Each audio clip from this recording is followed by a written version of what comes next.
এবারের পূজাটা যেন একটা নতুন বাংলাদেশের পূজা হয়। এখানে আমরা সবাই একটা পরিবারের মানুষ। আমরা এখানে কে হিন্দু কে বৌদ্ধ এটা নিয়ে কোনো রকম বৈষম্য হবে, আমরা ঈদে আনন্দ করব আর পূজায় ভয়ে থাকবো। আপনি এখনো যদি পঙ্গু হাসপাতালে যান দেখবেন যে হাত কাটা পা কাটা। ভাসানীর মতো নেতা বাংলাদেশের জন্ম হতো না যদি মৌলানা ভাসানী না থাকতেন।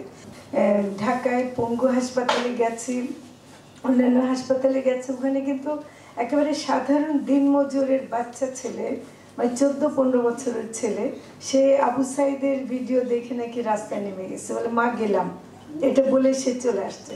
ফলে এরকম একটা অনুভূতির পরে আপনি এখনো যদি পঙ্গু হাসপাতালে যান দেখবেন যে হাত কাটা পা কাটা এবং এখনো পায়ের মধ্যে রড বাঁধানো এরকম পড়ে আছে।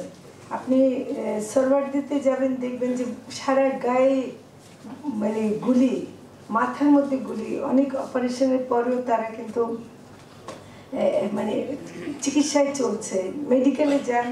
তো আমাদেরকে মনে প্লাস হলো 1000-এরও বেশি, মানে আমরা এখনো পর্যন্ত তালিকা যেটা করেছি সেটার মধ্যে 800-900 বলা হচ্ছে, কিন্তু অন্যান্য হিসাবে দেখা যায় যে 1000-এর বেশি মানুষ মারা গেছে এবং তার মধ্যে অধিকাংশই তরুণ বয়সের, একেবারে আমাদের ছেলেরা মানে একদম আমাদের সন্তানেরা প্রাণ দিয়েছে। তো কাজে এই অন্তর্বর্তীকালীন সরকারের কিছুটা দায়িত্ব যদি আমরা নিয়ে থাকি, আমরা যারা উপদেষ্টা হয়েছে কথাটা বড় শোনায়, কিন্তু আমাদের আসলে দায়িত্ব যেটা আমরা নিয়েছি সেটাতে আমাদের কর্তব্য অনেক বেশি। তো সেজন্য আমাদের গত মিটিংয়ে মানে ক্যাবিনেট মিটিংয়ে একটা খুব জরুরি আলোচনা হয়েছিল যে এবারের পূজাটা যেন একটা নতুন বাংলাদেশের পূজা হয়। তো পরিবার একটাই, এখানে আমিও মনে করি যে সংখ্যালঘু সংখ্যাগরিষ্ঠ বলে তো কোনো কিছু থাকতে পারে না। এখানে আমরা সবাই একটা পরিবারের মানুষ। আমরা এখানে কে হিন্দু কে বৌদ্ধ এটা নিয়ে কোনো রকম বৈষম্য হবে, আমরা ঈদে আনন্দ করব আর পূজায় ভয়ে থাকবো, এটা তো হয় না। আমাদের পূজায় কেন ভয়ে থাকতে হবে? আমরা সেজন্য আমি প্রশাসনের কথা শুনে এবং যে আয়োজনে আপনাদেরও সবার কথা শুনে একটু ভরসা পেলাম যে অন্তত আয়োজনের দিক থেকে আমাদের চেষ্টার দিক থেকে আন্তরিকতার অভাব নাই। আপনাদের মানে এখানে আমি বলা ঠিক না, আমি বলবো যে আমাদের সবারই একটা যে চেষ্টা আছে এবং সবারই ক্ষেত্রে যে একটা করণীয় আছে সেটা আমরা কিন্তু নিজেরাই অনুধাবন করছি। আমি ধন্যবাদ জানাবো যে প্রশাসন, সেনাবাহিনী এবং যারা যারা সংশ্লিষ্ট যারা সংস্থা আছে তারা প্রত্যেকে দায়িত্ব নিচ্ছেন। এবং আমি একেবারেই মানে মনে করি যে আসলে কাউকে যে আমরা পুলিশ দিয়ে আনসার দিয়ে পাহারা দিয়ে পূজাটাকে আনন্দময় করব, এটা তো হয় না।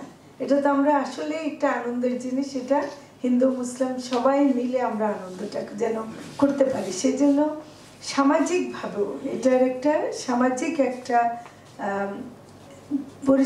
পরিবেশ তৈরি করতে হবে যেন সবাই আনন্দটা করতে পারি। বিসর্জন হবে 13 তারিখে, না 13 তারিখে, আমরা 14 তারিখে যেন একটা সুন্দর ঘোষণা দিতে পারি যে এবারের পূজাটা খুব সুন্দর হয়েছে টাঙ্গাইলে, এবং টাঙ্গাইল যেন বাংলাদেশে একটা উদাহরণ সৃষ্টি করতে পারে।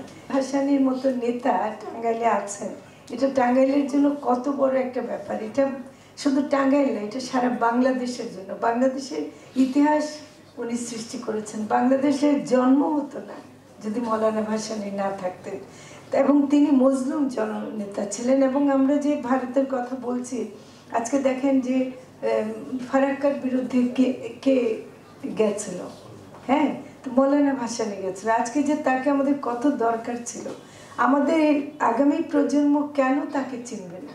এটা একমাত্র চেনার উপায় হলো পাঠ্যপুস্তকের মাধ্যমে দেয়া, এবং এটাকে আমার মনে হয় দেওয়ার জন্য আমি শিক্ষা মন্ত্রণালয়কে তো বলবোই। আমি বললাম তো যদি আমাকে মানববন্ধনে দাঁড়াতে হয় আমিও দাঁড়াবো।